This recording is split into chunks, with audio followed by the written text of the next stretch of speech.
Hello, everybody. I've been sharing my stories about the visionary state experiences that I've been having throughout my life, and just so you know, I did label them all the JodyVision, so that way, if you're just tuning in, you might have to go back and watch some of the old ones. Anyways, I now first moved to the Florida Keys. I didn't have very many friends, and so this is the second time I met Billy in the visionary state that I've been talking about, and in this case, my mom and I went over to Billy's house during the daylight hours.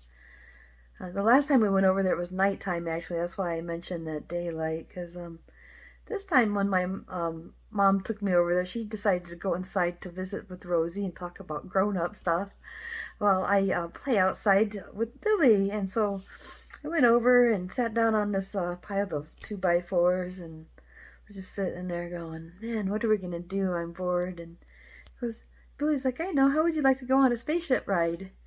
And so he had this make believe spaceship, which was made from a piece of plywood and some 2x4s. So the bottom piece was just like this the square piece of plywood, and some 2x4s on each corner, and then four pieces to make the top, and then four pieces to make the hold the middle part together. And I didn't think it looked very much like a spaceship. And so when I complained about it, Billy said, you know, Howard made this for us.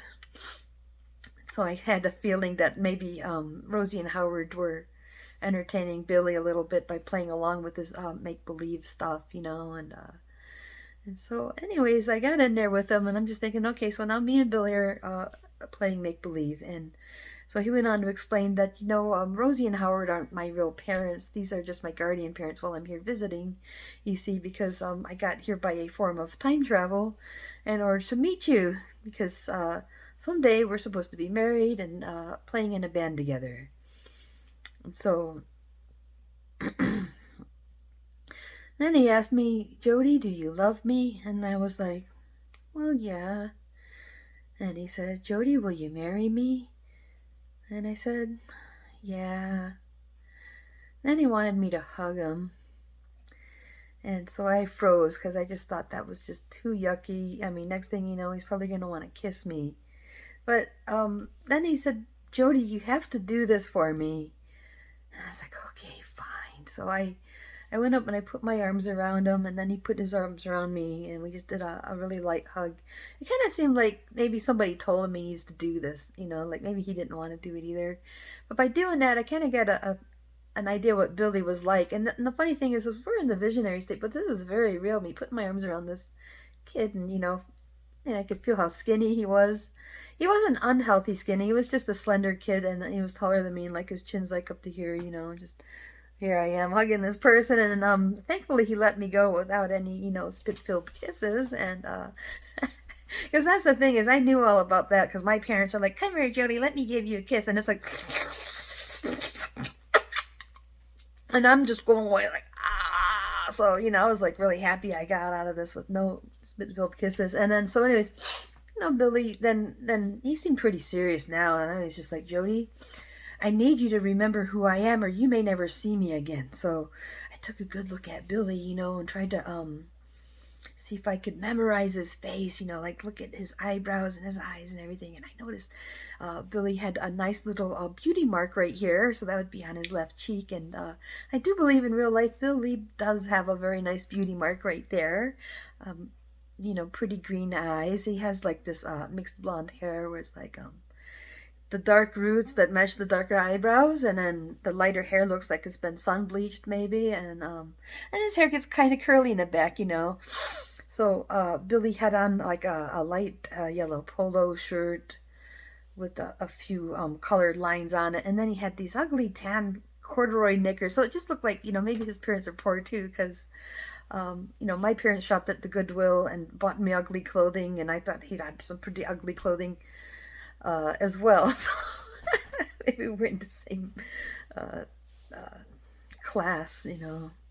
At any rate, that's kind of funny. So that's my observation. I did try to take a good hard look at Billy, and then he went on to explain about how, his name is Baldus Van Vuren, but he's going to be a famous rock star known as Bill Lieb. And he said that by the time I see him again, he'll already be famous. And I asked him, but why Bill Lieb? Because I was wondering why he's got two names. And he said, oh, well, my father gave me that name.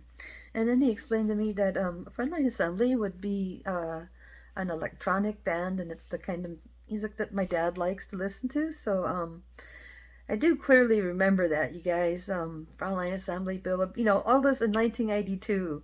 Okay, and then so now Billy had this canteen, and so when I was really thirsty, he said I could have a drink of this water, and I had some of that water, and I was just, man, that is such nice, cool water. And then he went on to explain that somebody in his family gave that to me. Maybe he got it from his grandpa or somebody that had been in the military. So anyways, he explained, oh yeah, this was given to me, and you gotta have water with you. That's the most important thing you put in your body, So he sounded like a smart kid and stuff. And so yeah, Billy was really an interesting kid. I just thought, was an interesting kid with a good imagination. And after this, I think the very last thing he told me was that he had already time traveled to the future and met me when I was 24 years old. And I'm like, oh, really? What was I like? And he shrugs his shoulders and he's like, the same. and I asked him what happened. He goes, well, you gave me the noogies. And I'm like, noogies? I'm like, what's that? And so he said, well, that's when you put your arm around somebody's neck and then you take your knuckles and rub it against their head. And I'm like, oh yeah, I know what that is. I said, yeah, my mom likes to do that to me all the time. And I said, in fact, my mom's given me the backdoor noogies. And he goes, really? What's that? And I said, well, that's when you put your arm around somebody's waist and then take your knuckles and put it on their butt. He goes, ew, that's gross, And then I'm like, well, what else happened? He goes, well, you hugged me and you kissed me and you told me that you love me more than anybody else. And then my mom come walking out of the house going, come on, Joe, we gotta go now. And I was like, hey, can we bring Billy with us? And I remember at the moment I was thinking we should take Billy home and we could go jump on the trampoline together, since he was saying he likes my dad's music, man. I love to jump on the trampoline to my dad's music. So that's how I know this was after Christmas, and that's how I can kind of place it. But anyways, I think that's what happened there. Our conversation ended when my mom dragged me off. And so anyways, it's kind of funny that I had this vision in 1982, and I can remember that much of it. I'm not sure how complete that is, but I think I got all the points made in there in that conversation. And the reason that's interesting, because this is going to kind of make sense later. Like, I don't know if Bill Lieb's name is really Baldus Van Buren, but there might be some misinformation in these visions. Like, yes, he is Bill Lieb of Frontline Assembly, but no, I don't know about Baldus Van Buren, and I definitely don't think I'm ever going to marry Bill Lieb. And in my visionary state, he was 8 going on 9, as he put it, and in real life, he's about 19 years older than me, and not that I'm too young for him. I mean, he had a girlfriend that was actually like 8 years younger than me, so age isn't really a problem. It's just that, Bill Lieb has found his life mate. He married somebody about 40 years ago, and then they broke up for a little bit while he was with that younger woman. So they're back together, and I think that this is like the right person for him. And I mentioned that in some of my earlier videos, so don't think I'm sharing this story because I'm asking him to marry me, or don't think, I hope for it. But if anything, even at the time, in the visionary state, I was thinking, I don't know if I really want to get married, but I do like the idea of going on a spaceship ride. And I do like the idea of playing in a band that makes electronic music, like the kind of music that my dad listens to. So that's where, Billy is important in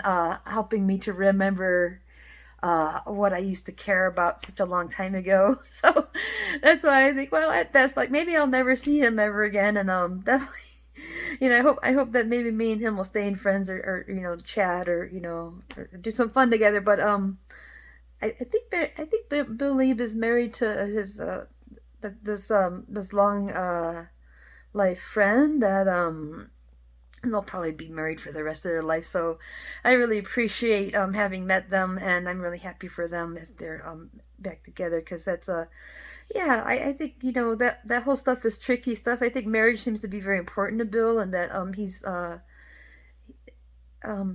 he can't be without a woman. He can't break up with one woman to get back with the other, so on and so forth. So being in a relationship might be very important to him, but it's not very important to me. And throughout my life, I haven't had very many relationships. I've had a couple boyfriends in my late teens, my early 20s, where like maybe I've been with somebody for up to a couple months, but it's not important to me. In fact, I'd rather be single for the rest of my life. And I just, if I find somebody that wants to live with me and put up with me every day, that'd be great. But no worries. Don't think I'm asking for anything. I'm just sharing a story.